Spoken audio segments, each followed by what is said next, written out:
Welcome back. तो कैसे हैं आप लोग? All good. लास्ट लेक्चर में बेटा हमने क्या डिस्कस करा था? हमने मॉडर्न स्टार्ट करा था, उसमें हमने उसके दो चैप्टर्स कंप्लीट कर लिए, डुअल नेचर ऑफ रेडिएशन या फिर फोटो इलेक्ट्रिक इफेक्ट बोले तो।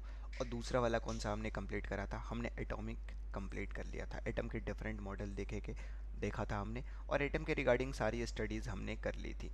तो ये अपना लास्ट चैप्टर है मॉडर्न फिजिक्स का, जिसका नाम है बेटा न्यूक्लियर फिजिक्स या फिर न्यूक्लियस। तो हम आइए पढ़ते हैं न्यूक्लियस के बारे में। अगर आपको याद हो तो लास्ट लेक्चर में हमने डिस्कस करा था Rutherford model of atom, alpha particle scattering experiment. उन्होंने क्या ऑब्जर्व करा था कि जो एटम है उसका पॉजिटिव चार्ज कहाँ पे लोकेटेड होता है बेटा? सेंटर पे, जिसे उन्होंने क्या बोल दिया था? न्यूक्लियस। ठीक है, तो लोगों की थोड़ी बहुत और आगे चल के इच्छा हुई कि हाँ भाई चलो थोड़ा इसके बारे में और इन्फॉर्मेशंस निकालते हैं। तो लोगों ने क्या करा?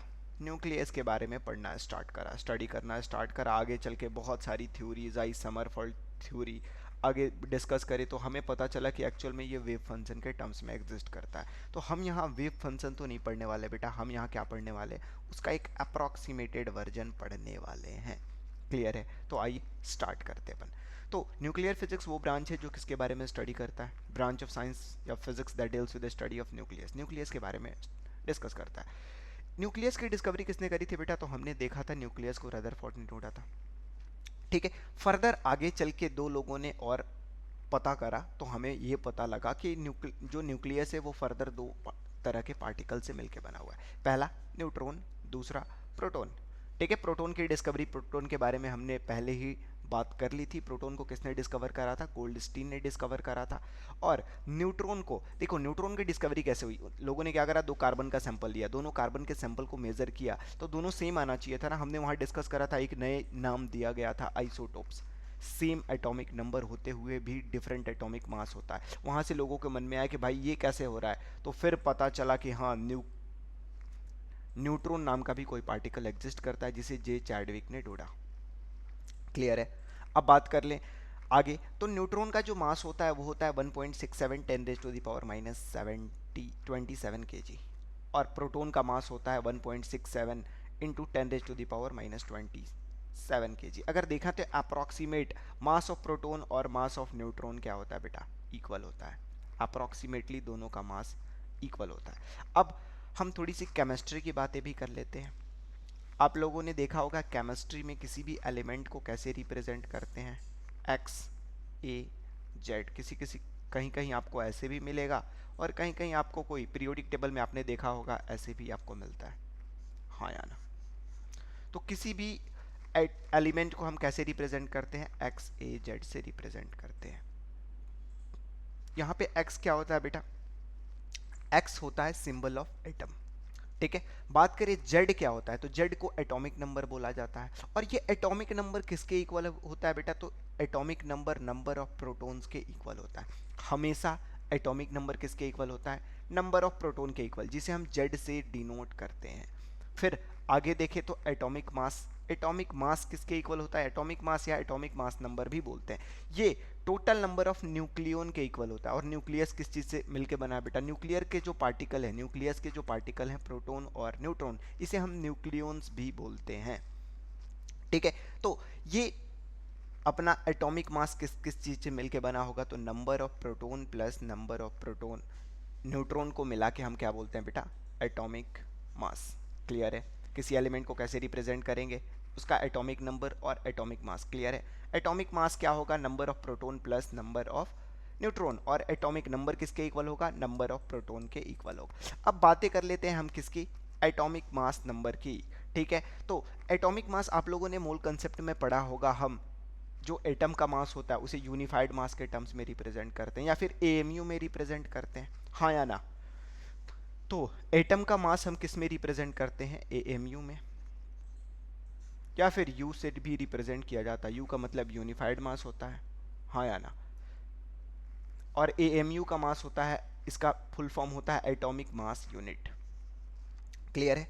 तो किसी भी एटम को मास को अगर हमें मेजर करना हो, किसी भी एटम के मास को अगर हमें मेजर करना हो, तो हम यूनिफाइड मास या फिर एएमयू में मेजर करते हैं। पहली बात। ठीक है, दूसरी, 1 एएमयू को हमने कैसे डिफाइन करा? देखो, 1 एएमयू जो मास होता है वो हमने कार्बन को रेफरेंस चूज करा, ठीक है, और हमने 1 AMU 1/12 ऑफ कार्बन 12 आइसोटोप को हमने कंसिडर कर लिया।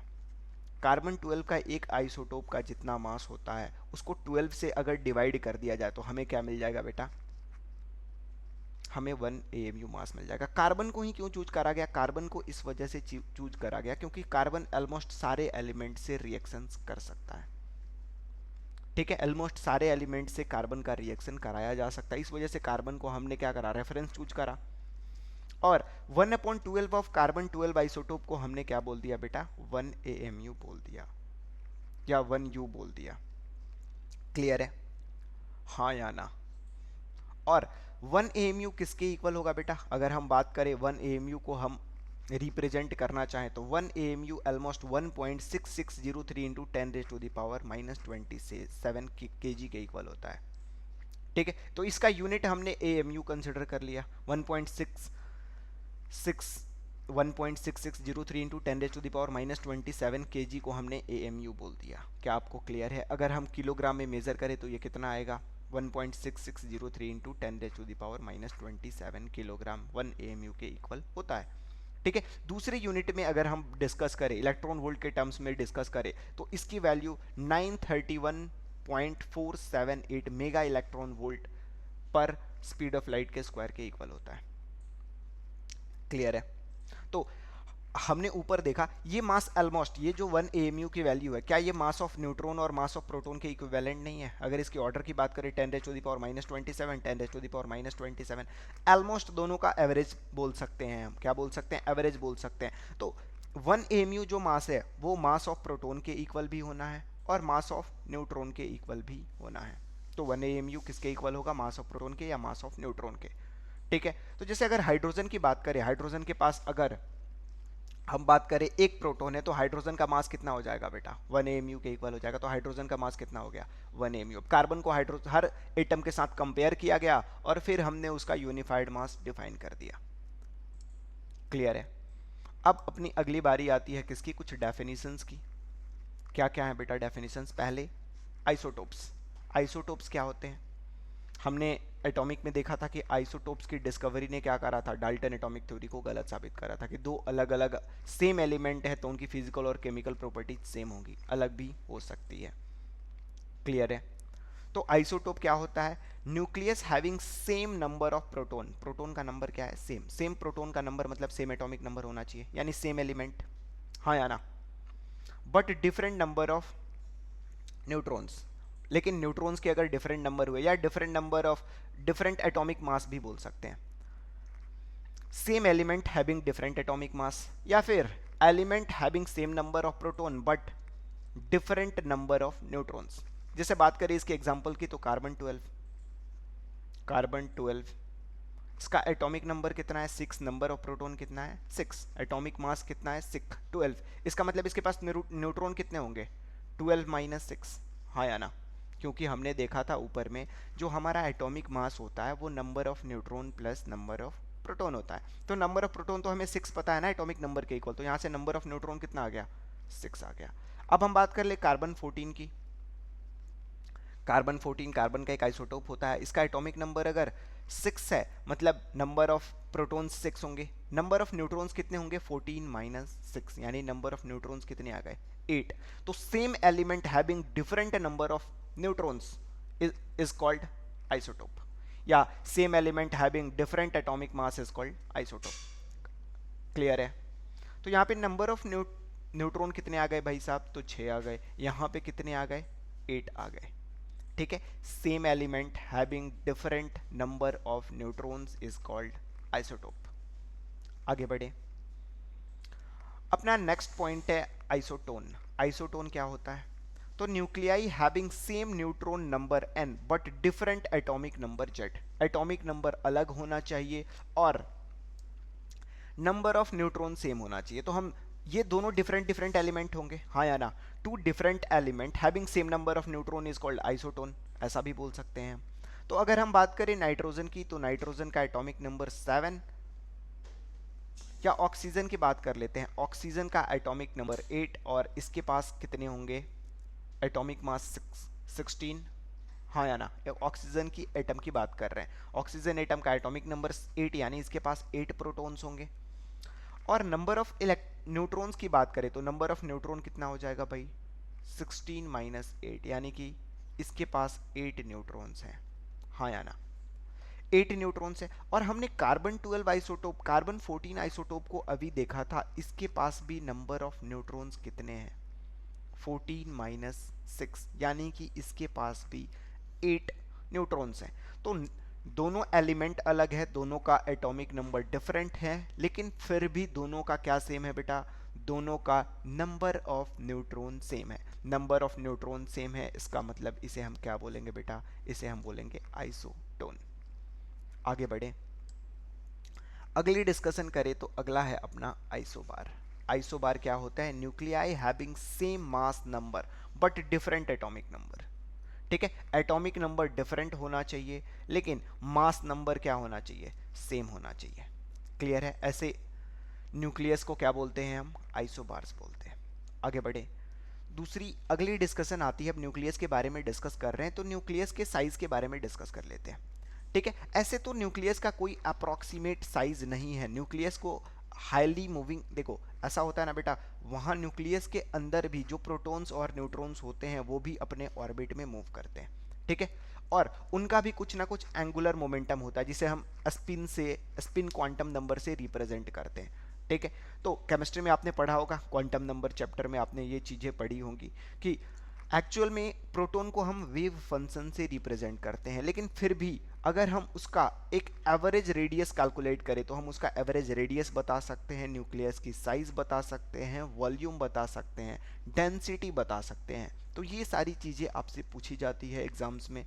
तो उसके रिगार्डिंग अगर हम न्यूक्लियस के एवरेज रेडियस की बात करें, एवरेज रेडियस ऑफ न्यूक्लियस की बात करें तो R naught into A raise to the power 1/3 होता है, जहां आर नॉट क्या होता है बेटा, एक कांस्टेंट होता है जिसकी वैल्यू होती है 1.1 into 10 raise to the power -15। R naught की वैल्यू होती है 1.1 into 10 raise to the power -15। इसे हम 1.1 फर्मी भी बोल सकते हैं, 1.1 फर्मी मीटर। तो हमें यहां से पता चला कि जो ऑर्डर होने वाला है बेटा किसका, रेडियस का जो ऑर्डर होने वाला है वो फर्मी ऑर्डर का मिलने वाला है। न्यूक्लियस के रेडियस का जो ऑर्डर होता है वो 10 raise to the power -15 metre के ऑर्डर का होता है। ठीक है, यहाँ पे ए क्या है बेटा, ए है इसका एटॉमिक मास नंबर। क्या है बेटा, atomic mass number of atom. Clear है, तो अगर हम हाइड्रोजन की बात करें तो हाइड्रोजन के कंडीशन में एटॉमिक मास हाइड्रोजन का कितना होता है, 1 होता है, तो ये वैल्यू आर नॉट के इक्वल हो जाएगी। हाँ या ना, अगर हम बात करें ऑक्सीजन की तो ऑक्सीजन के कंडीशन में ये कितना हो जाएगा बेटा, 8 हो जाएगा। ए की वैल्यू कितनी हो जाएगी, ऑक्सीजन एटम की अगर हम बात कर रहे हैं तो ये 8 हो जाएगी क्या, हाँ या ना, बोलो भाई। नहीं नहीं, ऑक्सीजन की तो 6 प्रोटॉन होते हैं, 6 न्यूट्रॉन होते हैं, 16 हो जाएंगे ना। ब्रेलियम की बात कर लेते हैं, ब्रेलियम में 4 प्रोटॉन और 4 न्यूट्रॉन होते हैं। ठीक है, तो इसका एटॉमिक मास कितना होगा, 8 होगा क्या, तो 8 होगा तो ब्रेलियम का रेडियस कितना हो जाएगा बेटा, रेडियस ऑफ ब्रेलियम।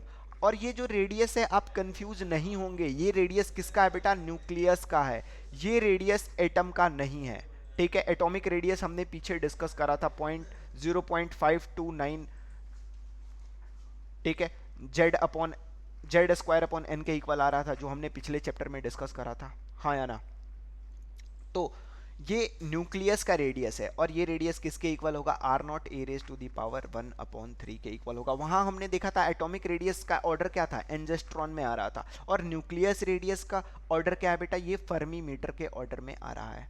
ठीक है, तो ब्रेलियम की बात कर लें तो ये कितना हो जाएगा बेटा, आर नॉट की वैल्यू 1.1 फर्मी और 8 रेज टू दी पावर 1/3। तो हमें पता है 2 का क्यूब होता है 8, तो यहां से कितना हो जाएगा बेटा, 1.1 इंटू 2 फर्मी, यानी हमें ब्रेलियम का रेडियस मिलेगा 2.2 फर्मी मीटर। क्या आपको क्लियर है, हम न्यूक्लियस की रेडियस कैसे बता सकते हैं। आगे बढ़े, अब हम बात कर लेते हैं न्यूक्लियस के मास की। ठीक है, न्यूक्लियस का मास कितना होगा बेटा, मास ऑफ न्यूक्लियस।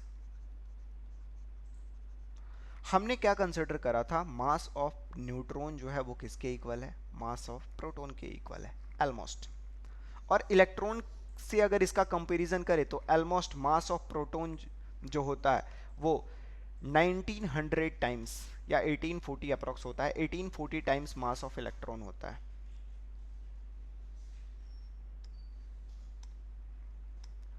कितना होता है भाई, 1840 टाइम्स मास ऑफ इलेक्ट्रॉन होता है।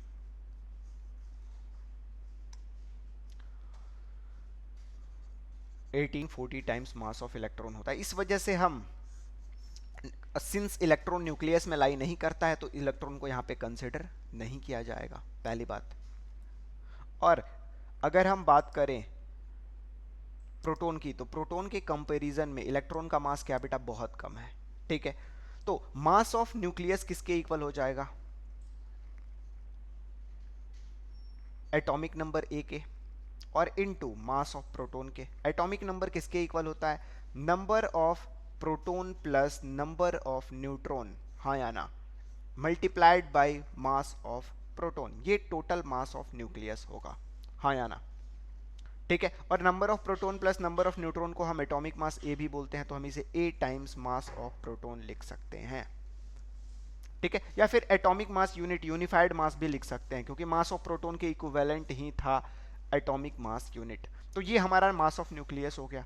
अगर हम न्यूक्लियस के वॉल्यूम की बात कर लें बेटा, किसकी बात कर लें, वॉल्यूम की, वॉल्यूम की बात कर ले, तो हमें सबसे पहली बात, न्यूक्लियस का हमें शेप तो पता नहीं है।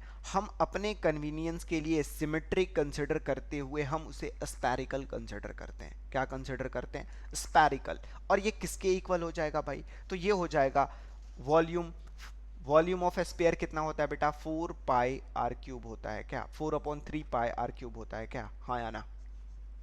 हमने आर की वैल्यू पुट कर दी, ये किसके इक्वल आ जाएगा, 4/3 पाई।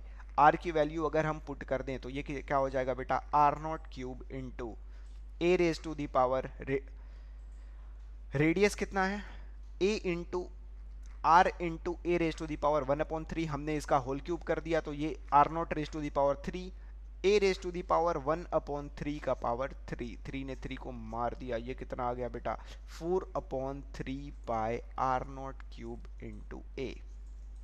ये न्यूक्लियस का क्या होगा, वॉल्यूम होगा। ठीक है, अगर हम इसकी डेंसिटी की बात कर ले तो आप सबको पता है डेंसिटी क्या होता है, मास अपॉन वॉल्यूम। हमने मास देखा किसके इक्वल था, ए इंटू एम पी के इक्वल था, और वॉल्यूम किसके इक्वल था, 4/3 पाई आर नॉट क्यूब इंटू ए के इक्वल था। हम दोनों को जब यहाँ पुट करेंगे तो क्या होगा भाई, ये ए को मार देगा, हाँ या ना, पावर 1/3 हो जाएगा, तो 3 ऊपर चला जाएगा। यहाँ से क्या आएगा बेटा, density of nucleus 3 into M P upon 4 pi R naught raise to the power 3। इसमें 3 क्या है बेटा, कांस्टेंट है। मास ऑफ प्रोटॉन क्या है, कांस्टेंट है, या atomic mass, unified mass constant है। 4 कांस्टेंट है, पाई कांस्टेंट है, R naught raise to the power 3 constant है। तो यहाँ से हमें ये पता चलता है कि न्यूक्लियस का जो डेंसिटी होता है बेटा वो कांस्टेंट होता है। क्या होता है, कांस्टेंट होता है। और इसकी वैल्यू जब हम पुट करेंगे तो हम फाइंड आउट करेंगे कि न्यूक्लियस का जो डेंसिटी होता है वो 3 इंटू 10⁻17 किलोग्राम पर मीटर क्यूब होता है। मतलब अगर 1 मीटर क्यूब का हम एक क्यूब ले, ठीक है, 1 मीटर क्यूब साइड का एक क्यूब ले, तो उसका मास कितना होना है, 10⁻17 किलोग्राम होना है। तो आप यहां से एक्सपेक्ट कर सकते हो कि इसका मास कितना ज्यादा होगा बेटा। ठीक है, अगर हम बात करें बेटा स्टार्स वगैरह की, तो स्टार्स के जो न्यूक्लियस होते हैं वो बहुत क्लोज होते हैं। ऑलमोस्ट हमारा अर्थ का जितना वेट है ना बेटा, अगर 1 किलोमीटर का हम एक स्टार कंसिडर करें, 1 किलोमीटर का अगर हम एक स्टार कंसिडर करें, तो उसका जितना मास होगा ना वो अर्थ के मास के इक्विवेलेंट हो जाएगा। क्लियर है, मोर देन होगा, अर्थ के मास से ज़्यादा ही होगा। अगर हम 1 किलोमीटर रेडियस का एक स्टार कंसिडर करते हैं तो उसका मास अर्थ के मास से भी ज़्यादा होगा। आगे बढ़े तो हमने डेंसिटी के बारे में डिस्कशन कर लिया, हाँ या ना। न्यूक्लियस के रेडियस के बारे में डिस्कशन कर लिया, साइज़ के बारे में डिस्कशन कर लिया, डेंसिटी, वॉल्यूम, मास, ये डिस्कशंस हो गए। अब हम बात कर लेते हैं, एक नेक्स्ट टॉपिक है अपना मास डिफेक्ट। ठीक है, मास डिफेक्ट क्या होता है, तो ऐसा पाया गया कि जो मास हमने कैलकुलेट करा, कौन सा मास हमने कैलकुलेट करा, atomic mass times mass of proton, जो हमने कैलकुलेट करा वो एक्चुअल मास ऑफ न्यूक्लियस से डिफरेंट है। ठीक है, तो जो एक्सपेक्टेड मास होना चाहिए था हमारे कंसिडरेशन के अकॉर्डिंग, वो किसके इक्वल होना चाहिए था बेटा, वो किसके इक्वल होना चाहिए था, Z times mass of proton. Z क्या है, number of proton into mass of proton, और ए माइनस जेड, ए माइनस जेड क्या है, number of neutron into mass of neutron. यही है एक्सपेक्टेड मास, यही होना चाहिए था, क्योंकि न्यूक्लियस दो चीजों से मिलकर बना है, एक न्यूट्रॉन से और एक प्रोटॉन से। तो number of neutron into mass of neutron, number of proton into mass of proton, और नंबर ऑफ न्यूट्रॉन को ए माइनस जेड भी लिख सकते हैं, क्योंकि एटॉमिक मास जो होता है वो किसके इक्वल होता है, number of neutron plus number of proton के इक्वल होता है। तो नंबर ऑफ न्यूट्रॉन को atomic mass minus atomic number या फिर नंबर ऑफ प्रोटॉन बोल सकते हैं हम।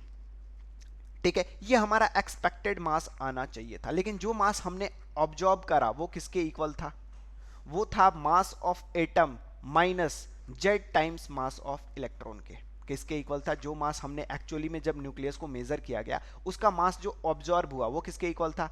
हम क्या करेंगे, मास ऑफ, हमें क्या करना है, एटम के मास से, अगर मान लो एटम के मास से इलेक्ट्रॉन के मास को सब्सट्रैक्ट कर दे तो हमें क्या मिलना चाहिए था, ऑब्जर्व्ड मास मिलना चाहिए था, दोनों आपस में इक्वल आना चाहिए था, लेकिन ये इक्वल नहीं आया। तो यहां से एक टर्म डिफाइन होता है जिसे हम बोलते हैं मास डिफेक्ट। ठीक है, मास में कुछ डिफेक्ट है। ठीक है, और ये डिफेक्ट किसके इक्वल होगा बेटा, तो जो एक्सपेक्टेड मास होना चाहिए था उसमें से अगर हम एक्चुअल मास को सब्सट्रैक्ट कर दे तो हमें क्या मिल जाएगा, mass defect.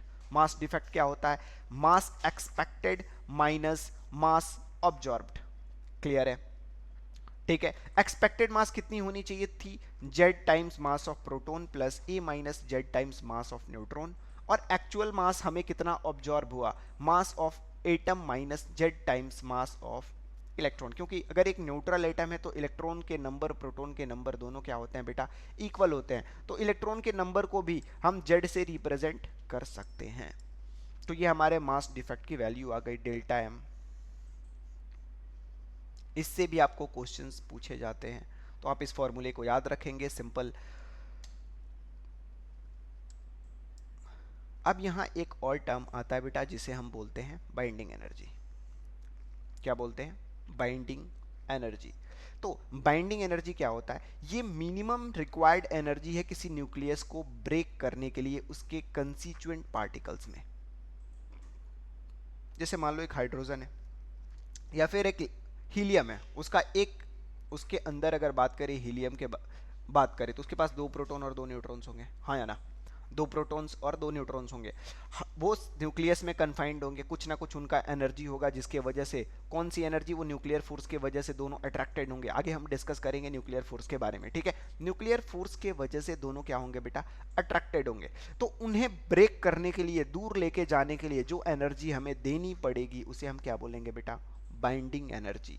Binding energy of nucleus या न्यूक्लियन। हमने एक और बाइंडिंग एनर्जी पढ़ी थी, अगर आपको याद हो तो, कौन सी बाइंडिंग एनर्जी, हमने एटम की बाइंडिंग एनर्जी पढ़ी थी। कितना आ रहा था, 13.6 इलेक्ट्रॉन वोल्ट आ रहा था। क्या, किसी इलेक्ट्रॉन को ब्रेक करने के लिए, उसके ऑर्बिट से हटा के इमिट या एक्साइट करने के लिए जो एनर्जी देनी पड़ी थी उसे हमने क्या बोला था, बाइंडिंग एनर्जी, और उसी को वर्क फंक्शन उसी के करस्पॉन्डिंग हमने कैलकुलेट करा था, हाँ या ना। तो यहाँ पे बाइंडिंग एनर्जी हम इस तरह से बोलेंगे, किसी न्यूक्लियस को ब्रेक करने के लिए जो एनर्जी देनी पड़े उसे क्या बोलेंगे, जितनी एनर्जी, मिनिमम एनर्जी रिक्वायर्ड है उसे हम क्या बोलेंगे, बाइंडिंग एनर्जी ऑफ न्यूक्लियस। ठीक है, या फिर अगर एक न्यूक्लियस टूट जाता है, जितनी एनर्जी दे रहे हैं, जो एनर्जी उसमें रिलीज होगा, amount of energy released during the formation of nucleus by its constituent particles is termed as binding energy.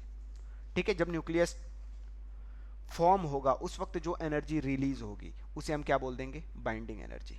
ठीक है, और बाइंडिंग एनर्जी कैसे कैलकुलेट करते हैं, तो बाइंडिंग एनर्जी हम कैलकुलेट करते हैं रिलेटिविटी एनर्जी मास इक्विवेलेंस से। किसके इक्वल होता है, binding energy delta M into C square के इक्वल होता है। इसमें डेल्टा एम क्या है बेटा, चेंज इन मास है जो कि एएमयू में कंसिडर करेंगे, और सी स्क्वायर को अगर हम लिखना चाहें तो 931.5 मेगा इलेक्ट्रॉन वोल्ट पर एएमयू लिख सकते हैं। तो यहां से बाइंडिंग एनर्जी किसके इक्वल आ जाएगी, डेल्टा एम अपॉन, अगर अप्रोक्सीमेट वैल्यू हम कंसिडर करें तो क्या लिख सकते हैं यहां से, बाइंडिंग एनर्जी डेल्टा एम, क्या डेल्टा एम क्या होगा, change in mass into 931 mega electron volt. ठीक है, अब यहां से हम न्यूक्लियस की स्टेबिलिटी भी बता सकते हैं बाइंडिंग एनर्जी पर न्यूक्लियन के हेल्प से, binding energy divided by atomic mass के हेल्प से। ठीक है, तो अगर binding energy per nucleon more than binding energy two per nucleon होती है तो वो उसकी स्टेबिलिटी को बताएगा। ठीक है, अगर binding energy per nucleon more than binding energy nucleus होती है तो वो क्या होगा, वो एटम क्या होगा, स्टेबल होगा। ठीक है, if binding energy per nucleon is more for nucleus then it is more stable. यानी हम ऐसा बोल सकते हैं कि जिस एटम की बाइंडिंग एनर्जी पर न्यूक्लियन जितनी ज्यादा है वो एटम उतना ज्यादा स्टेबल होगा। क्लियर है, बाइंडिंग एनर्जी पर न्यूक्लियन हमें क्या बताता है, उसकी स्टेबिलिटी बताता है। बाइंडिंग एनर्जी पर न्यूक्लियन क्या होता है, delta M into C square divided by A क्या होगा, उसका एटॉमिक मास या number of nucleons into mass of proton. Clear है, तो जिस एटम की बाइंडिंग एनर्जी पर न्यूक्लियन सबसे ज्यादा होगी वो न्यूक्लियस क्या होगा, उतना ज्यादा स्टेबल होने वाला है।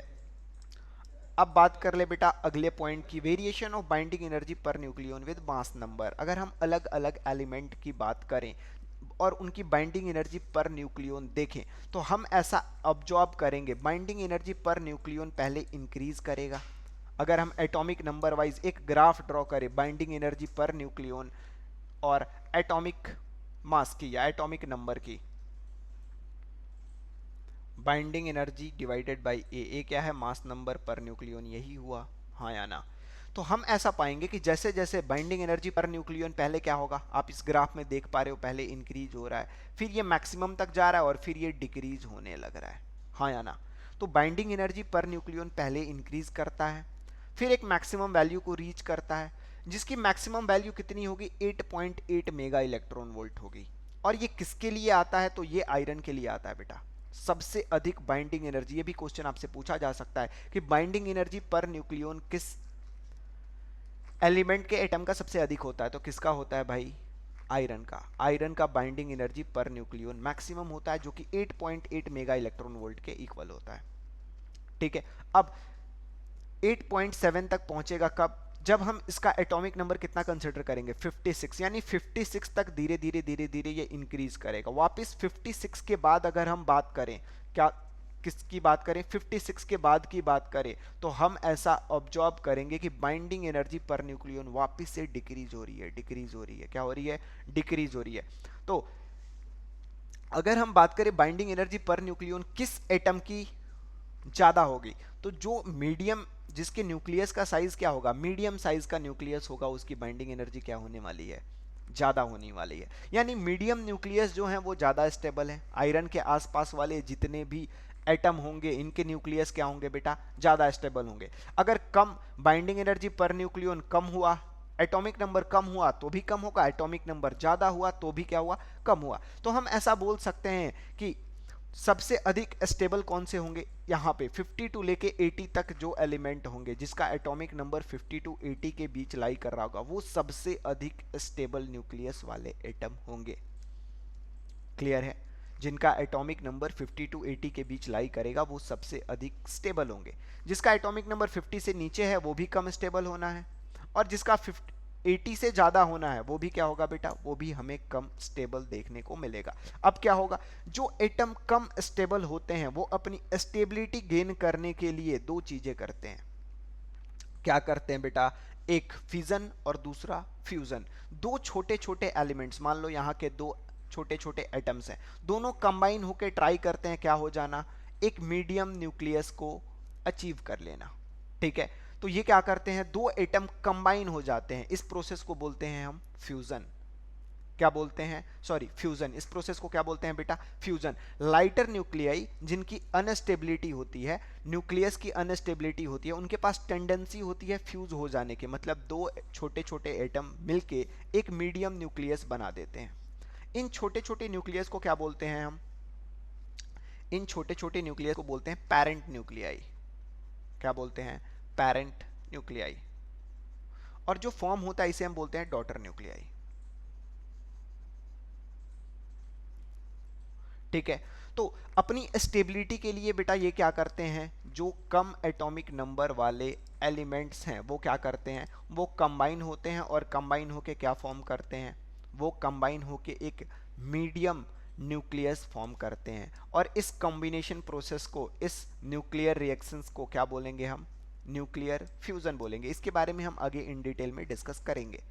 अब हेवियर न्यूक्लियाई होगा वो क्या करेगा बेटा, वो भी तो अनस्टेबल है, जिसकी एटॉमिक नंबर 80 से ज़्यादा है। ये भी मीडियम न्यूक्लियस फॉर्म करने के लिए क्या हो जाएगा? स्प्लिट हो जाएगा। क्या हो जाएगा? स्प्लिट हो जाएगा। और स्प्लिट होके दो मीडियम न्यूक्लियाई में ब्रेक हो जाएगा। क्लियर है? और इस फेनोमेना को हम बोलते हैं nuclear fission. Heavier nuclei stability gain करने के लिए अपने न्यूक्लियस को दो मीडियम न्यूक्लियाई में ब्रेक कर लेगा। इस प्रोसेस को क्या बोलेंगे बेटा? Nuclear fission. ठीक है, ये क्या है बेटा, यहां पे ये पेरेंट न्यूक्लियाई है, और ये किस में ब्रेक हो रहा है? ये डॉटर न्यूक्लियाई में ब्रेक हो रहा है। तो क्या आपको न्यूक्लियर फिजन और फ्यूजन क्या होता है इसका कंसेप्ट क्लियर है? ये कौन सा प्रोसेस है बेटा? ये फ्यूजन है। फ्यूज होना मतलब मिलना। और दूसरा ये क्या है? दोनों का ब्रेक होना, स्प्लिट होना, इसे हम क्या बोलेंगे? फिजन। क्लियर है क्या? अब हम थोड़ी सी डिस्कशन आगे बढ़ाते हुए बात कर लेते हैं न्यूक्लियर स्टेबिलिटी की। कौन सा न्यूक्लियस स्टेबल होगा, कौन सा न्यूक्लियस स्टेबल नहीं होगा, मतलब कौन सा, किसके साथ न्यूक्लियर फिजन होगा, किसके साथ न्यूक्लियर फिजन नहीं होगा। तो ये हम कैलकुलेट करते हैं एक और मेथड से, जिसे हम बोलते हैं N/Z रेशियो। क्या बेटा? N/Z ratio. N/Z रेशियो के हेल्प से हम बताते हैं क्या, कि कौन न्यूक्लियर स्टेबल है और कौन सा न्यूक्लियर स्टेबल नहीं है। ठीक है, जिसमें N क्या होगा बेटा? N होगा नंबर ऑफ न्यूट्रॉन, और Z क्या होगा? आप ऑलरेडी सिंबल जानते ही हैं, नंबर ऑफ प्रोटॉन। हाँ या ना? या फिर एटॉमिक नंबर। तो नंबर ऑफ न्यूट्रॉन को अगर एटॉमिक नंबर से हम डिवाइड करें, उसका अगर ग्राफ प्लॉट किया जाए, ठीक है, तो हमें ग्राफ कुछ ऐसा देखने को मिलता है। आपके सामने यहाँ पे एक ग्राफ दिख रहा है, number of proton versus number of proton per unit, number of neutron per unit number of proton. ठीक है, अगर हम atomic number versus N/Z ratio का क्या करें, एटॉमिक नंबर भी इसे बोल सकते हैं हम, atomic number versus number of proton का ग्राफ प्लॉट करें, तो हम यहां से N/Z रेशियो वर्सेस N की वैल्यू बता सकते हैं। तो यहां पे आपको एक ग्राफ गिवन है। ठीक है, this solid line in the figure represent the stable nuclei. इसमें जो सॉलिड लाइन दिख रहा है, ये सॉलिड लाइन जो दिख रही है, ये हमें क्या रिप्रेजेंट कर रहा है बेटा? स्टेबल न्यूक्लियाई रिप्रेजेंट कर रहा है। किसे रिप्रेजेंट कर रहा है? स्टेबल न्यूक्लियाई को रिप्रेजेंट कर रहा है। For light nuclei, nuclides the neutron number is equal to number of proton, so the ratio of N/Z is 1। अगर लाइटर न्यूक्लियाई की बात करें, तो लाइटर न्यूक्लियाई के कंडीशन में क्या होगा बेटा? नंबर ऑफ न्यूट्रॉन और नंबर ऑफ प्रोटॉन क्या होंगे? ऑलमोस्ट इक्वल होंगे। हाइड्रोजन में एक प्रोटॉन होता है, हीलियम में 2 प्रोटॉन 2 न्यूट्रॉन होते हैं, लिथियम में 3 प्रोटॉन 3 न्यूट्रॉन होते हैं, बेरिलियम में 4 प्रोटॉन 4 न्यूट्रॉन होते हैं। तो स्टार्टिंग में आप देखो तो ये जो ग्राफ दिख रहा है, ये स्ट्रेट लाइन दिख रहा है क्या यहाँ तक? हाँ या ना? ये लाइटर न्यूक्लियाई के लिए N/Z की रेशियो कितनी आनी है बेटा? 1 के इक्वल आनी है। ठीक है, लाइटर न्यूक्लियाई यहाँ से यहाँ तक अगर हम बात करें तो। ठीक है, जैसे जैसे हम आगे बढ़ेंगे, नंबर ऑफ न्यूट्रॉन्स क्या होंगे बेटा? इंक्रीज होते चले जाएंगे, जिसकी वजह से N/Z रेशियो क्या होता चला जाएगा? इंक्रीज होता चला जाएगा। और ये ग्राफ स्ट्रेट लाइन होके क्या हो जाएगा? ये इधर को टिल्ट हो रहा है क्या? हाँ या ना? टिल्ट हो रहा है ना? तो N/Z ratio increases of heavier nuclei and become 1.6 for heaviest nuclei of nuclide. Heaviest nuclei के लिए ये कितना हो जाता है बेटा? 1.6 के इक्वल हो जाता है। ठीक है, तो हम किसे स्टेबल बोलने वाले हैं? बोलो भाई। जिसका N/Z रेशियो कम होगा उसी को बोलेंगे ना हाँ या ना? तो ये जो पॉइंट आपको दिख रहा है, ठीक है, the point Z comma N for stable nuclei fall in the rather well defined narrow region. इस वेल डिफाइंड नैरो रीजन में एन अपॉन जेड रेशियो अगर लाई कर रहा है तो हम क्या बोलेंगे, ये एटम क्या है बेटा, स्टेबल है। हाँ या ना? The nuclei to the left of the stability region have excess number of neutrons. अब अगर इस n अपॉन जेड रेशियो के ये नीचे जाता है, कहाँ जाता है बेटा, नीचे जाता है, तो भी हम इसे क्या बोलेंगे, अनस्टेबल बोलेंगे। अगर ये n अपॉन जेड रेशियो इस सॉलिड लाइन के आगे जाता है तो भी हम इसे क्या बोलेंगे, हम इसे अनस्टेबल बोलेंगे। ये स्टेबिलिटी लाइन है, स्टेबिलिटी लाइन से अगर कम भी जाता है तो भी, और स्टेबिलिटी लाइन से ज्यादा जाता है तो भी हम क्या बोलेंगे बेटा, उस एटम को बोलेंगे कि वो एटम अनस्टेबल है। मतलब हम ऐसा बोल सकते हैं कि n अपॉन जेड रेशियो अगर 1 से कम हुआ तो भी अनस्टेबल होगा, और 1.6 से ज्यादा हुआ तो भी क्या होगा, अनस्टेबल होगा। तो n अपॉन जेड रेशियो के हेल्प से हम बता सकते हैं कि कौन न्यूक्लियर स्टेबल है और कौन न्यूक्लियर स्टेबल नहीं है।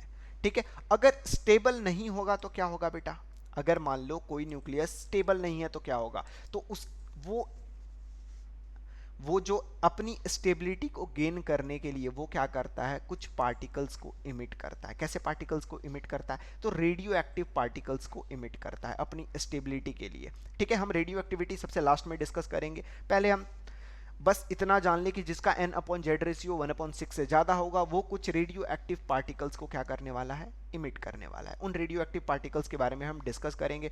रेडियो एक्टिविटी के कुछ पोर्शन को आपके सिलेबस से हटा दिया गया है, जैसा कि वो रेडियो एक्टिव डीके रेट, ठीक है, किस टाइम पे कितना एलिमेंट बचा रहेगा, ये सारी चीजें हटा दी गई हैं। लेकिन फिर भी आपको डीके तो आना चाहिए ना, कौन कौन से पार्टिकल्स निकल रहे हैं। तो हम बात करेंगे, डीके 3 तरह का होता है, एक alpha decay, beta decay, gamma decay. Beta decay further 2 तरह का होता है, एक बीटा प्लस डीके और बीटा माइनस डीके। ठीक है, ये कब होगा बेटा, कोई भी न्यूक्लियस अगर अनस्टेबल हो तो वो क्या करेगा, वो कुछ उसके अंदर कुछ न्यूक्लियर रिएक्शंस होगा जिसके वजह से हमें कुछ पार्टिकल्स देखने को मिलते हैं, और वैसे एलिमेंट्स को हम रेडियो एक्टिव एलिमेंट भी कहते हैं। ठीक है, अब हम बात कर ले बेटा किसकी, न्यूक्लियर फोर्स के बारे में बात कर लेते हैं। ठीक है, रेडियो एक्टिविटी के बारे में डिस्कस करेंगे एट द एंड, पहले हम बात कर लेते हैं न्यूक्लियर फोर्स की। तो nuclear force basically attractive in nature होता है। सबसे पहली बात करें तो न्यूक्लियर फोर्स कैसा होगा, अट्रैक्टिव होगा। ठीक है, और यही रिस्पॉन्सिबल होता है न्यूक्लियस को बाइंड करके रखने के लिए। ठीक है, ये किसके किसके बीच में लगता है बेटा, तो ये प्रोटॉन और प्रोटॉन के बीच में भी लगता है, ये प्रोटॉन और न्यूट्रॉन के बीच में भी लगता है, और ये न्यूट्रॉन और न्यूट्रॉन के बीच में भी लगता है। इस फोर्स का नेचर कैसा होगा, न्यूक्लियर फोर्स हमेशा अट्रैक्टिव इन नेचर होता है। कैसा होता है बेटा, अट्रैक्टिव, मतलब ये प्रोटॉन इसको अट्रैक्ट कर रहा होगा, ये प्रोटॉन इस न्यूट्रॉन को भी अट्रैक्ट कर रहा होगा, और ये न्यूट्रॉन इस दूसरे न्यूट्रॉन को भी क्या कर रहा होगा बेटा, अट्रैक्ट कर रहा होगा। न्यूक्लियस में भी वेल डिफाइंड ऑर्बिट होते हैं, हमने डिस्कस करा था, जिसकी वजह से न्यूक्लियस का हम एंगुलर मोमेंटम कैलकुलेट करते हैं। ठीक है,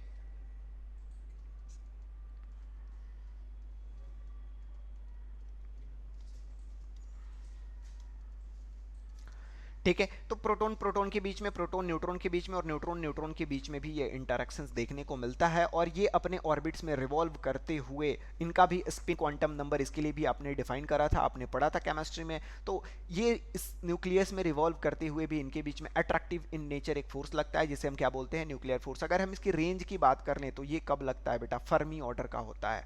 ठीक है, किस ऑर्डर का होता है बेटा, फर्मी ऑर्डर का। 1 फर्मी से लेके 100 फर्मी के बीच में ये लगेगा। क्लियर है, ये न्यूक्लियर फोर्स हमने पढ़ा था, हमारे नेचर में 4 फंडामेंटल फोर्सेस एग्जिस्ट करती हैं। कौन कौन सी फोर्सेस हमारे नेचर में एग्जिस्ट कर रही हैं बेटा, कौन कौन सी फोर्सेस हमारे नेचर में एग्जिस्ट कर रही हैं, हमने 4 फंडामेंटल फोर्स पढ़ा था। कौन कौन सा, gravitational force, electrostatic force, strong nuclear force and weak nuclear force. ठीक है, तो इसमें से ये जो न्यूक्लियर फोर्स है, स्ट्रॉन्ग न्यूक्लियर फोर्स, ये सबसे स्ट्रॉन्गेस्ट फोर्स है। ठीक है, ये शॉर्ट रेंज फोर्स है क्योंकि ये फर्मी ऑर्डर के लिए ही लगता है, न्यूक्लियस में लगता है। इसका अगर फर्मी ऑर्डर से 100 फर्मी से ज़्यादा होता है तो न्यूक्लियर फोर्स वहाँ पे इफेक्टिव नहीं होगा। ठीक है, ये neutron neutron, neutron proton, proton proton के बीच में लगता है, न्यूक्लियॉन्स के बीच में लगता है, सिंपली बोले तो। ठीक है, ये नेचर ऑफ न्यूक्लियन पे डिपेंड नहीं करता, मतलब ये चार्ज पे डिपेंड नहीं करता, इंडिपेंडेंट ऑफ चार्ज है। It does not depend on the nature of nucleons, वो पॉजिटिव चार्ज है नेगेटिव चार्ज है उससे फर्क नहीं पड़ता है। ठीक है। न्यूक्लियस की एक और इंपॉर्टेंट प्रॉपर्टी है, ये सेंट्रल फोर्स नहीं है। जैसे हमने पढ़ा था ग्रेविटेशनल फोर्स सेंट्रल फोर्स है, इलेक्ट्रोस्टैटिक फोर्स सेंट्रल फोर्स है। जो हमारा न्यूक्लियर फोर्स है वो क्या है बेटा, सेंट्रल फोर्स नहीं है। ठीक है। The force between a pair of nucleon is not solely determined by distance between the nucleons. ठीक है, इस फोर्स को हम दो न्यूक्लियंस के बीच के डिस्टेंस से डिटरमाइन नहीं करते हैं। जैसे अगर बात करें nuclear force depend on the direction and spin off the nucleons, ये किसके ऊपर डिपेंड करता है, ये हमने अभी डिस्कस करा कि न्यूट्रॉन और प्रोटॉन क्या करता है, प्रोटॉन एक पार्टिकुलर ऑर्बिट में न्यूक्लियस के अंदर भी रिवॉल्व करता है, तो उसके लिए भी हम स्पिन डिफाइन करते हैं, और वो जो फोर्स होता है उस स्पिन पे डिपेंड करता है। किस पे डिपेंड करता है बेटा, स्पिन पे डिपेंड करता है। ठीक है, ये फोर्स स्ट्रॉन्गेस्ट है। ये स्ट्रॉन्गर कब होगा, जब दो स्पिन सेम ऑर्बिट में हो, क्या हो, दोनों सेम हो, मतलब दोनों न्यूक्लियन प्लस प्लस हाफ हो, या दोनों न्यूक्लियन माइनस हाफ में हो, तो ये फोर्स क्या होगा बेटा, ये फोर्स स्ट्रॉन्गेस्ट होगा।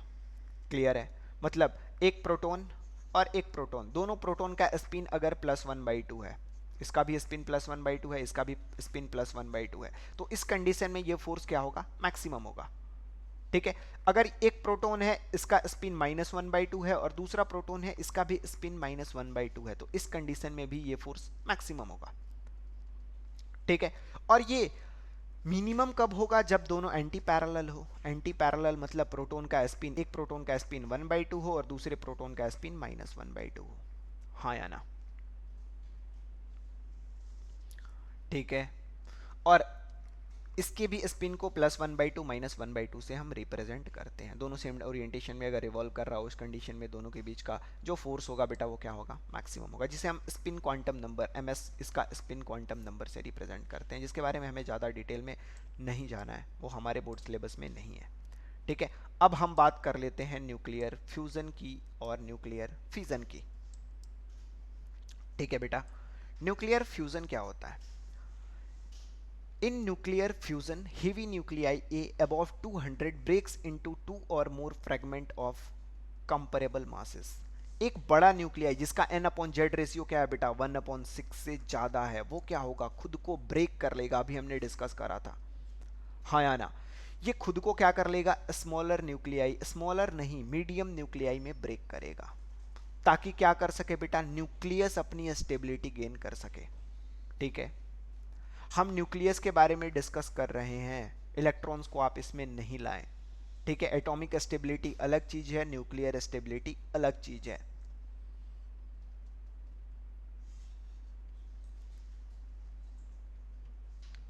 ठीक है, to achieve energy from nuclear fission is to use uranium. हम जनरली न्यूक्लियर फिजन में जो एलिमेंट यूज करते हैं वो कौन सा एलिमेंट होता है, यूरेनियम 236, इसका एटॉमिक मास है और इसका एटॉमिक नंबर कितना बेटा, 92। अगर 236 को 92 से डिवाइड करोगे तो ये क्या आ रहा है, 2 से ज्यादा आएगा ना, ऑब्वियस है 2 से ज्यादा आएगा, यानी 1.6 से ज्यादा रीजन में लाई कर रहा है, यानी इसका न्यूक्लियस अनस्टेबल होगा, यानी ये क्या करेगा, ब्रेक होगा, और इसके साथ क्या होगा बेटा, फ्यूजन या फिजन, इसका फिजन होगा। 1.6 से जिसका ज्यादा हो उसके लिए क्या होगा बेटा, फिजन, और जिसका कम हो उसका क्या होगा बेटा, उसके लिए क्या होगा, फ्यूजन। ठीक है, 1.6 से जिसका कम होता है उसके लिए फ्यूजन, और जिसका ज्यादा होगा उसके लिए फिजन। क्लियर है। एज द फिजन मटेरियल, हम यूरेनियम 236 को किस तरह से यूज करते हैं, फिजन मटेरियल की तरह यूज करते हैं। इसका यूज क्या है बेटा, हम इसको यूज करते हैं इलेक्ट्रिसिटी प्रोवाइड करने के लिए, इलेक्ट्रिसिटी प्रोड्यूस करने के लिए। न्यूक्लियर रिएक्टर में हम न्यूक्लियर फिजन का हेल्प लेते हैं, न्यूक्लियर फिजन के हेल्प से हम क्या कराते हैं, उसके जो पार्टिकल्स, हाईली मूविंग पार्टिकल्स होते हैं, उससे हम टरबाइन रोटेट कराते हैं और उसे रोटेट करा के इलेक्ट्रिसिटी में कन्वर्ट करते हैं।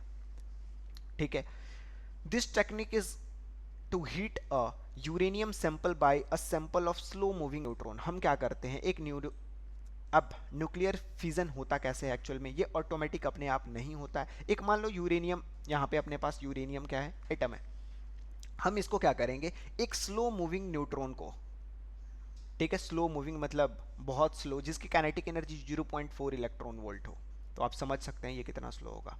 ठीक है, स्लो मूविंग न्यूट्रॉन को इसके न्यूक्लियस के टुवर्ड्स बम्बार्ड करते हैं। जब ये इसे जाके हीट करता है, ठीक है, इसे हम थर्मल न्यूट्रॉन भी बोलते हैं। इस न्यूट्रॉन को हम हीट के वजह से क्या करते हैं, 0.4 इलेक्ट्रॉन वोल्ट के अप्रॉक्स एनर्जी देके यूरेनियम के टुवर्ड्स यूरेनियम एटम के ऊपर इंसिडेंट करते हैं, जिसे हम थर्मल न्यूट्रॉन भी बोलते हैं। ठीक है, अब ये क्या करता है, यूरेनियम चूंकि इसका न्यूक्लियस ऑलरेडी पहले से अनस्टेबल है, इसको एक और न्यूक्लियस मिल गया। जब इसको एक और न्यूक्लियस मिला तो इसकी स्टेबिलिटी और क्या हो गई, कम हो गई।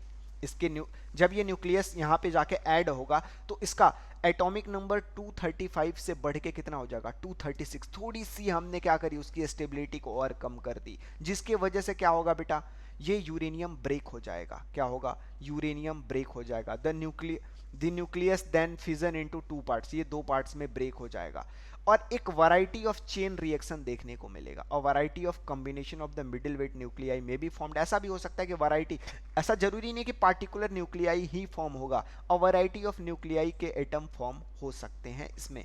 ठीक है, जैसे एग्जाम्पल के तौर पे अगर हमने U3592 के ऊपर क्या करा, न्यूट्रॉन को इंसिडेंट कर दिया, जिसके वजह से इसका एटॉमिक नंबर क्या हो गया, 1 से इंक्रीज हो गया, ये 92 236 हो गया। अब ये क्या होगा, दो हेवी न्यूक्लियाई, दो मीडियम न्यूक्लियाई वाले एटम में एलिमेंट में ब्रेक हो जाएगा। और इसके साथ साथ ये क्या प्रोड्यूस करने वाला है बेटा, दो फास्ट मूविंग न्यूट्रॉन इमिट करने वाला है। क्या इमिट करेगा, ये दो फास्ट मूविंग न्यूट्रॉन इमिट करेगा।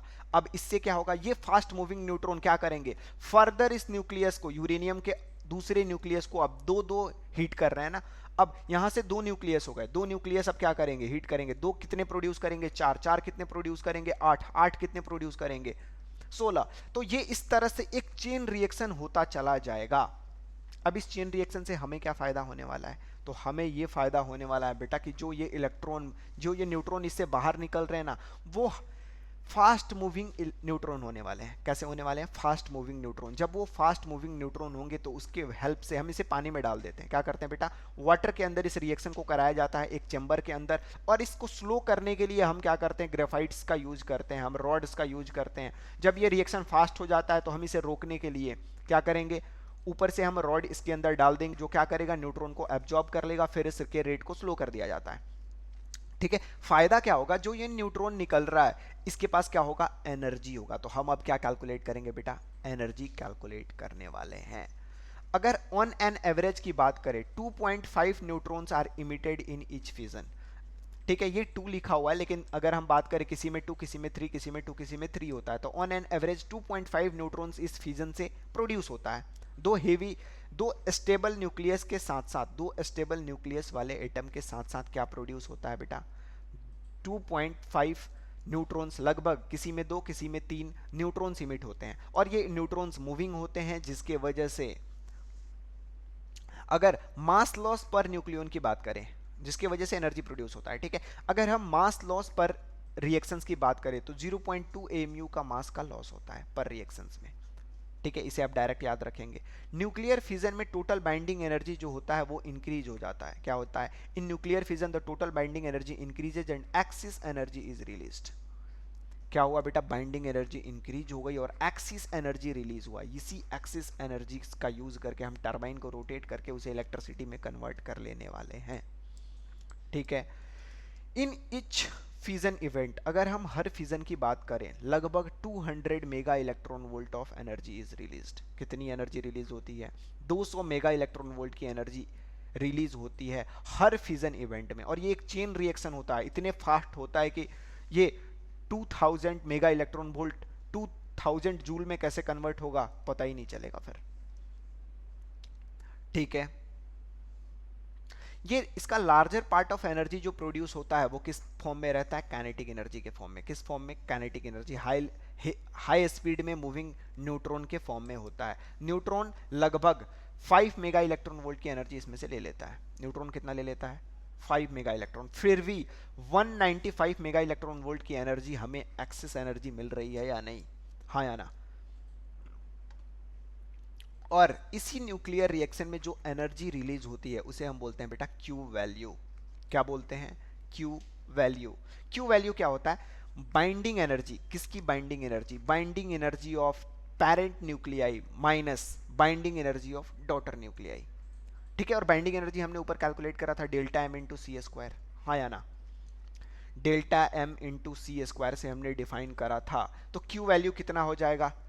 Initial mass of uranium minus 92 into mass of electron, electron के मास को हमें घटाना पड़ेगा एक्चुअल के लिए, प्लस मास ऑफ न्यूट्रॉन, एक न्यूट्रॉन हमें जो इंसिडेंट करा था, और इसमें से हम किसे सब्सट्रैक्ट करेंगे? जो डॉटर न्यूक्लियाई फॉर्म होगा। आपको एक यहाँ पे रिएक्शन गिवन है, यूरेनियम 235 92 पे हमने न्यूट्रॉन को इंसिडेंट करा, ये यूरेनियम 236 92 फॉर्म हो गया। अब क्या होगा बेटा? ये ब्रेक होगा, किस में ये ब्रेक होता है? बैरियम और क्रिप्टोनियन में, ठीक है, Ba और Kr में ये ब्रेक हो गया। और ये कितने, यहाँ पे कितने न्यूट्रॉन प्रोड्यूस कर रहा है? 3 न्यूट्रॉन प्रोड्यूस कर रहा है। 3 न्यूट्रॉन ने 5 मेगा इलेक्ट्रॉन वोल्ट एनर्जी ले लिया, almost 195 mega electron volt energy आनी है, प्लस एनर्जी इसमें प्रोड्यूस होने वाला है। इस रिएक्शन में क्या प्रोड्यूस होने वाला है? एनर्जी निकलने वाला है। कितना एनर्जी निकलने वाला है? उस एनर्जी को हम कैसे कैलकुलेट करते हैं? Q value. क्यू वैल्यू किसके इक्वल होता है? बाइंडिंग एनर्जी का difference, delta M into C square. Delta M क्या होगा? Initial mass of reactant minus mass of product into C square.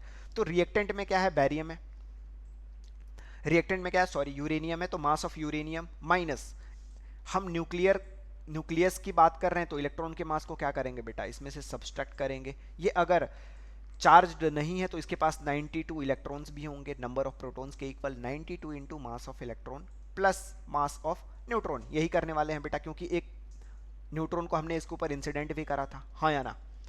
अब हम क्या करेंगे? इसमें से किसे सब्सट्रैक्ट कर देंगे बेटा? जो डॉटर न्यूक्लियाई फॉर्म हुआ है, ठीक है, उसे, उसके मास को सब्सट्रैक्ट कर देंगे, तो वापिस से mass of barium minus 56 times mass of electron, mass of Kryptonian minus 36 times mass of electrons, plus और क्या रिलीज हो रहा है? 3 न्यूट्रॉन भी तो रिलीज हो रहा है, प्लस 3 into mass of neutron times C square. जब आप इसे कैलकुलेट करेंगे तो ऑन एन एवरेज इसकी वैल्यू 200 मेगा इलेक्ट्रॉन वोल्ट आनी है, ठीक है। सिंपली आपको कोई भी न्यूक्लियर रिएक्शंस देके उसकी क्यू वैल्यू पूछी जा सकती है, तो उसमें आपको एटॉमिक नंबर गिवन होगा, एटॉमिक मास गिवन होगा, आप इस फॉर्मूले से delta M into C square से डायरेक्ट कैलकुलेट कर लेंगे। और मास कौन सा कंसिडर करने वाले हैं बेटा? तो हम इसमें एक्चुअल मास कंसिडर करेंगे, mass of nucleus, mass defect वाला जो हमने ऊपर में करा था, डिफेक्ट हमें देखने को मिल रहा था, तो हम मास ऑफ एटम में से किसे सब्सट्रैक्ट कर देंगे? मास ऑफ इलेक्ट्रॉन को अगर सब्सट्रैक्ट कर देंगे तो हमें मास ऑफ न्यूक्लियस मिल जाएगा। क्लियर है? ये हो गया अपना न्यूक्लियर फ्यूजन। अब बात कर लेते हैं न्यूक्लियर फ्यूजन की। न्यूक्लियर फ्यूजन हमें कब देखने को मिलता है? तो देखेंगे कुछ स्मॉल एटम जिसके n बाई जेड का रेशियो क्या हो? कम हो, 1/6 से क्या हो बेटा? कम हो, 1 से भी कम हो। अगर हम बात करें किसकी? न्यूट्रॉन की, हाइड्रोजन एटम की, तो हाइड्रोजन के पास क्या होता है बेटा? 0 न्यूट्रॉन 1 प्रोटॉन, तो इसका रेशियो कितना आ जाएगा? 0 आ गया क्या? तो ये अनस्टेबल होगा, हाइड्रोजन सबसे अनस्टेबल होता है, हाँ या ना? तो हाइड्रोजन क्या करेगा बेटा? रिएक्शंस करेगा। क्या करेगा? रिएक्शंस करेगा। हाइड्रोजन ट्राई करेगा कि किसी दूसरे एलिमेंट के साथ रिएक्ट करके क्या करे? एक हेवी न्यूक्लियस फॉर्म करे, ताकि क्या हो बेटा? ताकि उसे स्टेबिलिटी मिल जाए। क्या मिल जाए? स्टेबिलिटी मिल जाए। तो हाइड्रोजन क्या करता है? 1H1 और 1H2 और 1H2 दोनों मिलके क्या करेगा बेटा? हाइड्रोजन क्या करेगा? बोलो। ये हीलियम फॉर्म करेगा क्या? हाँ या ना? ये क्या फॉर्म करेगा? हीलियम फॉर्म करेगा, ठीक है। अब हीलियम फॉर्म हो गया तो इसका नंबर ऑफ न्यूट्रॉन और नंबर ऑफ प्रोटॉन इसमें बैलेंस हो जाएगा, तो ये स्टेबल हो जाएगा, हाँ या ना? तो यहाँ क्या होने वाला है? कुछ अनस्टेबल लाइट न्यूक्लियाई जिसका एटॉमिक नंबर 20 से कम हो, वो क्या होते हैं? फ्यूज होते हैं। क्या होते हैं? फ्यूज होते हैं। 2 एटम कंबाइन होके एक एटम फॉर्म होते हैं। इसमें जो बाइंडिंग एनर्जी पर न्यूक्लियन इनकी अगर बात करें जो कम है, इसके वजह से ये एक्सिस ऑफ एनर्जी रिलीज होता है। The binding energy per nucleon increases. इस रिएक्शन से क्या होगा बेटा? Binding energy per nucleon increase हो जाएगा, जिससे एक्सिस एनर्जी रिलीज होगी, ठीक है। The easiest thermonuclear reactions that can be handled on earth in a fusion is two deuteron। Hydrogen के 2 ड्यूट्रॉन का रिएक्शन, डी रिएक्शन भी हम इसे बोलते हैं। डी फ्यूज होके क्या फॉर्म करता है? हीलियम फॉर्म करता है। और ये ड्यूट्रॉन भी एक हाइड्रोजन के साथ रिएक्शन करके ट्राइटॉन भी फॉर्म कर सकता है, जिसे HT रिएक्शन भी कहते हैं। तो ये दोनों डी रिएक्शन और DT रिएक्शंस दोनों कैसे रिएक्शन है बेटा? ये न्यूक्लियर रिएक्शन है। कैसे न्यूक्लियर रिएक्शन से? न्यूक्लियर फ्यूजन है, क्योंकि इनकी बाइंडिंग एनर्जी पर न्यूक्लियन क्या है? पहली बात, बाइंडिंग एनर्जी पर न्यूक्लियन कम है, और N/Z रेशियो भी क्या है बेटा? कम है, इसलिए ये न्यूक्लियस की स्टेबिलिटी के लिए रिएक्शंस करेंगे। ठीक है, तो 1H2 और 1H2 दोनों कंबाइन होके क्या हो जाएगा बेटा, He23 प्लस एक न्यूट्रॉन यहां से इमिट होना है, और इसमें जो एनर्जी रिलीज होनी है वो 3.3 मेगा इलेक्ट्रॉन वोल्ट की एनर्जी, ऑर्डर की एनर्जी रिलीज होगी। पिछले वाले में कितनी हो रही थी बेटा, 200 mega electron volt energy release हो रही थी, यहाँ पे कितनी हो रही है, बस 3.3 मेगा इलेक्ट्रॉन वोल्ट की एनर्जी रिलीज हो रही है। अगर इसकी क्यू वैल्यू कैलकुलेट करें तो क्यू वैल्यू, दो हाइड्रोजन है तो 2 times mass of neutron minus mass of electron, इसके पास एक एक इलेक्ट्रॉन भी होगा, हाँ या ना। और इसमें से किसे सब्सट्रैक्ट करेंगे बेटा, जो हीलियम फॉर्म हो रहा है उसके मास को, और हीलियम के मास में से इलेक्ट्रॉन के मास को वापिस से सब्सट्रैक्ट करेंगे, और इसमें किसको ऐड कर देंगे, न्यूट्रॉन के मास को ऐड कर देंगे और सी स्क्वायर से मल्टीप्लाई कर देंगे, तो हमें इसमें से क्यू वैल्यू इसका कैलकुलेट हो जाएगा। क्लियर है क्या, हाँ या ना। तो क्यू वैल्यू क्या होता है, किसी भी न्यूक्लियर रिएक्शंस में जो एनर्जी रिलीज होती है उसे हम क्यू वैल्यू से कैलकुलेट करते हैं। और हमने यहाँ पे क्या देखा बेटा, न्यूक्लियर फ्यूजन में जो एनर्जी रिलीज होती है, न्यूक्लियर फ्यूजन के कंपैरिजन में बहुत ज़्यादा एनर्जी रिलीज होती है। सिमिलरली आपको दो हाइड्रोजन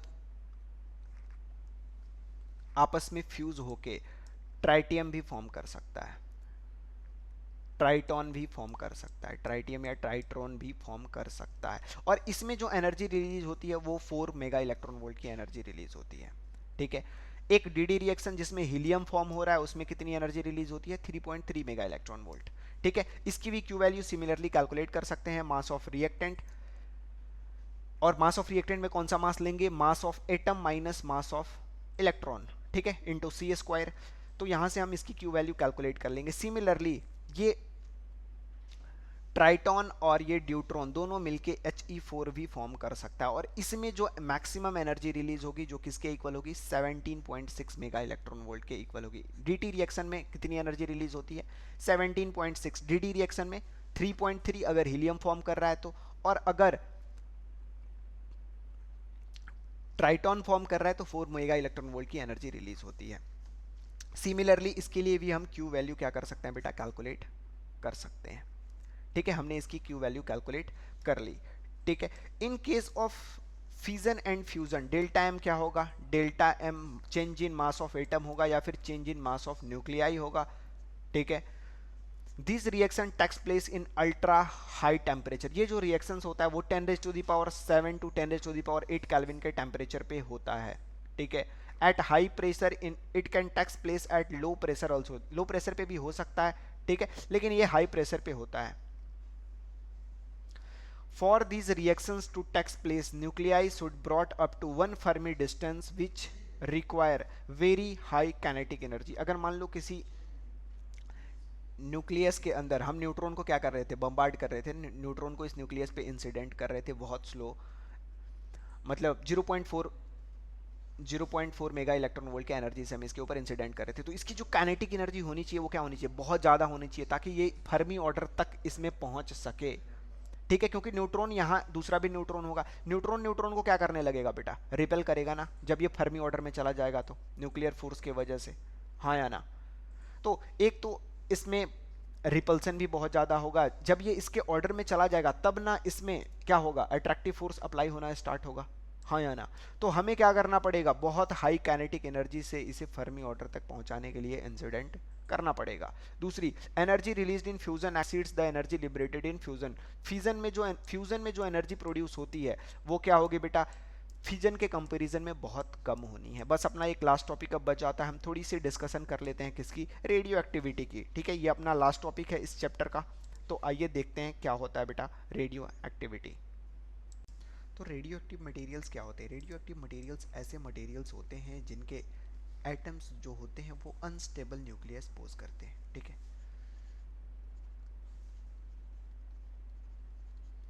रेडियो एक्टिव मटेरियल ऐसे मटेरियल जिनके एटम क्या होते हैं बेटा, अनस्टेबल होते हैं, atom having unstable nuclei.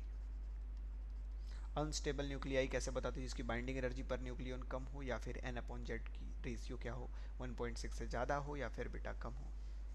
Atom having unstable nuclei, ऐसे एटम जिसके न्यूक्लियस अनस्टेबल होते हैं वो क्या करते हैं, स्टेबिलिटी के लिए वहाँ पे क्या होगा बेटा, वो पार्टिकल्स इमिट करते हैं। क्या निकलते हैं, रेडियो एक्टिव मटेरियल से पार्टिकल्स निकलते हैं।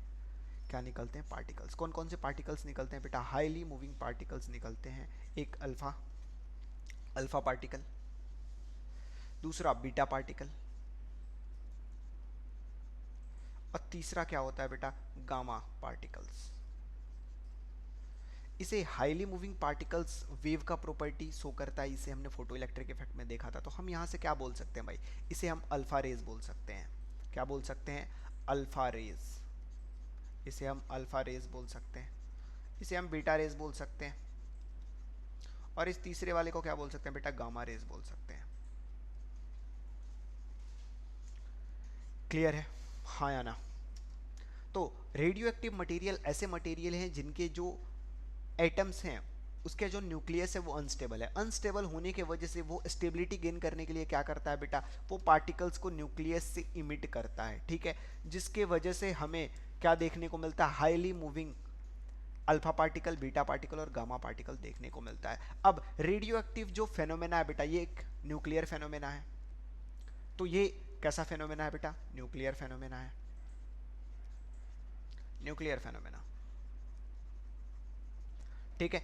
न्यूक्लियर फेनोमेना तो इसका इलेक्ट्रॉन से लेना देना कुछ भी नहीं है। It is independent of electronic configuration, independent of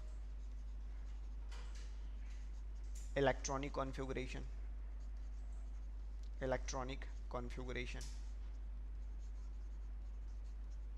ठीक है। इलेक्ट्रॉन से इसका कुछ भी लेना देना नहीं है। स्मॉल चेंज इन, अगर मान लो हम स्मॉल चेंज करते हैं किसमें, टेम्परेचर में, small change in temperature, pressure, और एडिंग अदर मटेरियल, और adding other material, other material.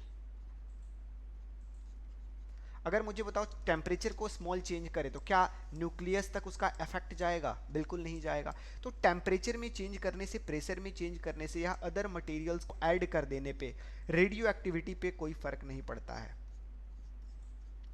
Don't affect radio activity, ठीक है। रेडियो एक्टिविटी पे कोई फर्क नहीं पड़ता है। अब रेडियो एक्टिविटी डीके जो है वो आपके सिलेबस से अभी हटा दिया गया है। तो हम पहले इन तीनों तरह के रेडियो एक्टिव पार्टिकल्स के बारे में डिस्कस कर लेते हैं। हम डीके के बारे में डिस्कस कर लेते हैं, ठीक है।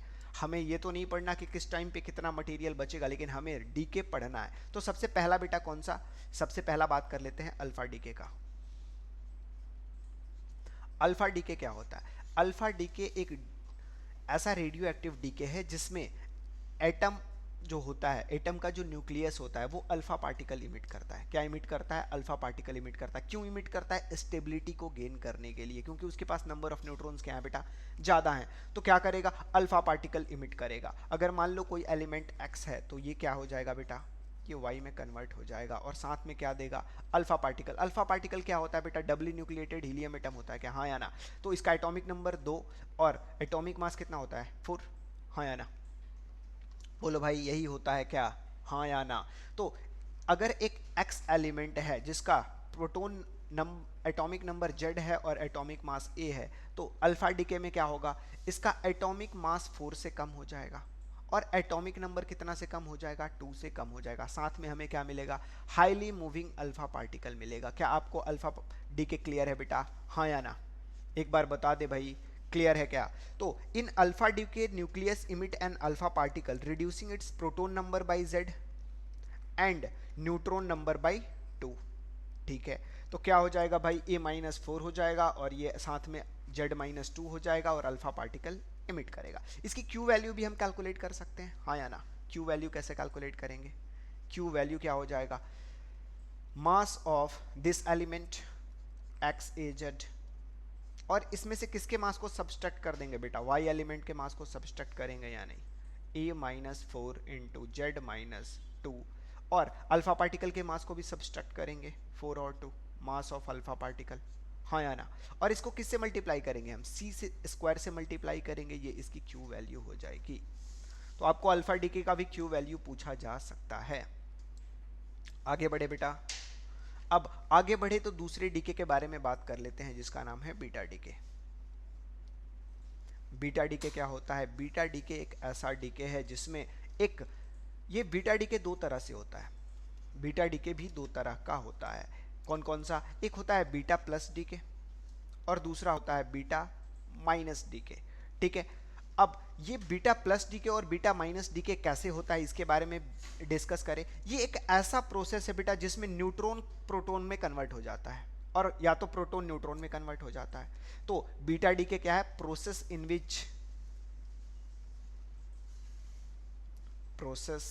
विच proton converts into neutron, proton converts into neutron और वाइस वर्सा।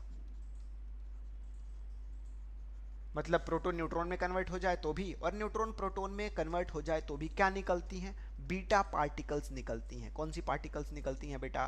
बीटा पार्टिकल्स निकलती हैं। और इस डीके को हम क्या बोलते हैं? बीटा डीके बोलते हैं। अब बीटा प्लस डीके कब बोलेंगे और बीटा माइनस डीके कब बोलेंगे?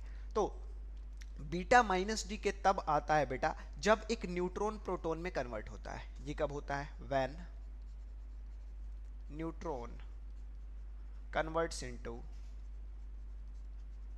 Into proton. ठीक है, अगर कोई न्यूट्रॉन प्रोटॉन में कन्वर्ट हो जाए तो इसे हम क्या बोलेंगे? न्यूट्रॉन किस में कन्वर्ट हो गया बेटा? प्रोटॉन में। हाँ या ना?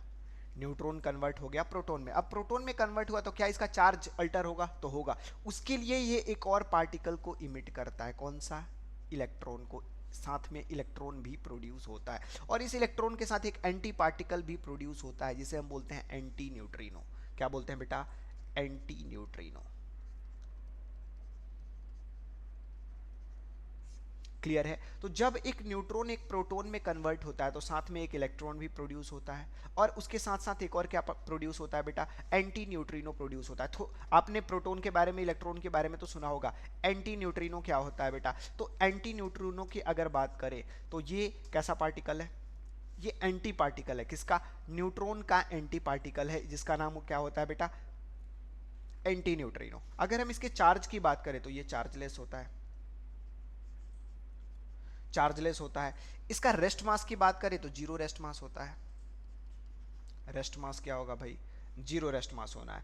इसकी अगर क्वांटम नंबर की बात करें तो हाँ, इसका quantum number, spin quantum number होगा +-1/2। ये स्पिन पोज करता है। क्लियर है? अब एक्चुअली में बीटा माइनस डी के क्यों बोलते हैं? क्योंकि ये बेटा इलेक्ट्रॉन कैसा चार्ज है? नेगेटिव चार्ज है। ये इलेक्ट्रॉन हाई स्पीड में मूव करता है। इसी इलेक्ट्रॉन को, हाईली मूविंग इलेक्ट्रॉन को हम क्या बोलते हैं?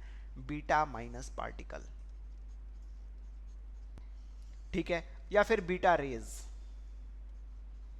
क्लियर है क्या? तो जब एक न्यूट्रॉन प्रोटॉन में कन्वर्ट होता है तो साथ में क्या प्रोड्यूस होता है? बीटा पार्टिकल प्रोड्यूस होता है और एंटी न्यूट्रिनो प्रोड्यूस होता है। ये तो हो गया अपना बीटा माइनस डीके। अब हम देख लें बेटा beta plus decay. Beta plus decay कब होगा? जब एक प्रोटॉन किस में कन्वर्ट होगा? न्यूट्रॉन में। When proton converts into, when proton converts into neutron. जब एक प्रोटॉन किस में कन्वर्ट होगा बेटा? न्यूट्रॉन में कन्वर्ट होगा। उसके करस्पॉन्डिंग जो डीके होगा उसे हम क्या बोलेंगे? उसे हम बोलेंगे बीटा प्लस डीके। और ये क्या प्रोड्यूस करेगा? प्रोटॉन अगर एक न्यूट्रॉन में कन्वर्ट हो रहा है तो क्या प्रोड्यूस करेगा? ये ई प्लस पार्टिकल प्रोड्यूस करता है। मतलब इस पार्टिकल को हम पॉजिट्रॉन बोलते हैं, प्लस न्यूट्रिनो। ठीक है, वापिस से यहाँ ये पार्टिकल नया जो आपको नाम सुनने को मिल रहा है, ये कौन सा है? न्यूट्रिनो। ठीक है, इस म्यू को क्या बोलते हैं बेटा? न्यूट्रिनो। और इस इलेक्ट्रॉन को, जो इलेक्ट्रॉन के इक्विवेलेंट प्लस चार्ज एक इमिट होता हुआ पार्टिकल है, इस पार्टिकल को हम बोलते हैं पॉजिट्रॉन। क्या? पॉजिट्रॉन या फिर beta plus particle. Beta plus particle electron के पॉजिटिव चार्ज के इक्विवेलेंट है, मास इलेक्ट्रॉन के मास के इक्विवेलेंट होता है। ये न्यूट्रिनो पार्टिकल कैसा पार्टिकल है? तो ये भी चार्जलेस होगा। इसका भी रेस्ट मास क्या होना बेटा? Zero rest mass. और इसका भी क्या होगा बेटा? स्पिन होगा। इसके पास स्पिन होगा कितने का? +-1/2 का स्पिन होगा। क्लियर है क्या? हाँ या ना? तो जब एक प्रोटॉन न्यूट्रॉन में कन्वर्ट होता है उसे हम बोलते हैं बीटा प्लस डीके, और जब न्यूट्रॉन प्रोटॉन में कन्वर्ट होता है तो इसे हम बोलते हैं बीटा माइनस डीके। क्या आपको बीटा डीके क्लियर है बेटा? सिमिलरली आप इस रिएक्शन का क्या लिख सकते हैं? क्यू वैल्यू लिख सकते हैं। क्या लिख सकते हैं बेटा? क्यू वैल्यू लिख सकते हैं। और इसके रिएक्शंस भी लिख सकते हैं। मान लो कोई एलिमेंट है एक्स ए जेड, हाँ या ना, इसमें क्या हो रहा है, अगर मान लो बीटा माइनस डी के हो रहा है तो क्या निकल रहा होगा बेटा? Electron plus neutrino, anti neutrino produce हो रहा होगा, हाँ या ना। और ये किसी वाई एलिमेंट में कन्वर्ट हो जाएगा। अब जो वाई एलिमेंट होगा इसका क्या चेंज होगा बेटा? बोलो क्या चेंज होगा? प्रोटॉन नंबर एक से बढ़ जाएगा क्योंकि न्यूट्रॉन प्रोटॉन में कन्वर्ट हो रहा है। एटॉमिक मास पे कोई फर्क पड़ेगा क्या? तो एटॉमिक मास पे कोई फर्क नहीं पड़ेगा, ये अनअल्टर्ड रहेगा। क्लियर है? सिमिलरली अगर हम इसकी बात कर ले बेटा, एक्स ए जेड अगर कोई एलिमेंट है तो ये वाई में कन्वर्ट हो जाएगा। चूंकि प्रोटॉन न्यूट्रॉन में कन्वर्ट हो रहा है तो ए तो एज इट इज रहने वाला है, हाँ या ना। लेकिन जेड क्या हो जाएगा? वन से कम हो जाएगा, हाँ या ना। Plus positron plus neutrino. तो दोनों के रिएक्शंस के आप लोगों को क्लियर है बेटा? अल्फा प्लस डी के, अल्फा माइनस डी के, सॉरी बीटा प्लस डी के एंड बीटा माइनस डी के। अब लास्ट एक और डीके की बात कर लेते हैं। अपना लास्ट जो इस चैप्टर का टॉपिक होने वाला है वो क्या है? Gamma DK. गामा डीके कब होता है बेटा मुझे बताएं? गामा डीके में होता है न्यूक्लियर एक अपना एनर्जी स्टेट चेंज करता है। क्या करता है? एनर्जी स्टेट चेंज करता है। जब वो हायर एनर्जी से लोअर एनर्जी पे जाता है स्टेबिलिटी के लिए, तो वो एक खास तरह के पार्टिकल्स को इमिट करता है जिसे हम बोलते हैं गामा पार्टिकल्स। तो in gamma decay nucleus changes from higher energy state to lower energy state through the emission of electromagnetic radiations. यहाँ से क्या निकलते हैं? EM wave, EM wave produced.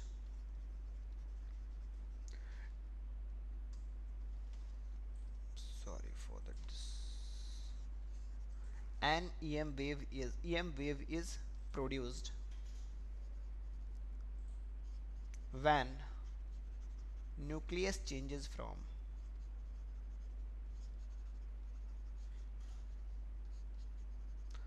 higher energy level to lower energy level. Higher energy to lower energy. ठीक है, तो यहाँ पे अपना बेटा ये चैप्टर हो जाता है खत्म। अपना न्यूक्लियस पूरा चैप्टर हमने क्या कर लिया? कंप्लीट। मॉडर्न फिजिक्स अपना पूरा कंप्लीट हो गया। अब एक छोटा सा सेक्शन बचा हुआ है इलेक्ट्रॉनिक्स का, ठीक है, उसे भी हम कवर कर लेंगे। ठीक है, मिलते हैं बेटा नेक्स्ट क्लास में। और हमारी एक नई सीरीज आ रही है, आप लोगों को पता ही है। अपन 17 से एक और बैच स्टार्ट करने वाले हैं। किसके रिगार्डिंग? तो नीट का क्विक रिवीजन कोर्स एक हम लॉन्च कर रहे हैं बेटा, जिसमें 9 वीक में हम आपके पूरे टॉपिक्स को, पूरे सिलेबस को कवर करने वाले हैं। तो हमसे जुड़े, आप जाके नीचे डिस्क्रिप्शन में साइट का लिंक देखें, वहाँ से जाके रजिस्ट्रेशन करके डेमो भी ले सकते हैं। तो आप सीखते रहिए और आप लोगों के बोर्ड एग्ज़ाम के लिए ऑल द बेस्ट सबको। ठीक है, आप लोग बेहतर करें और सारे वीडियोस को देखें, वो बोर्ड के लिए ये मोर देन एनफ है बेटा। ठीक है, थैंक यू।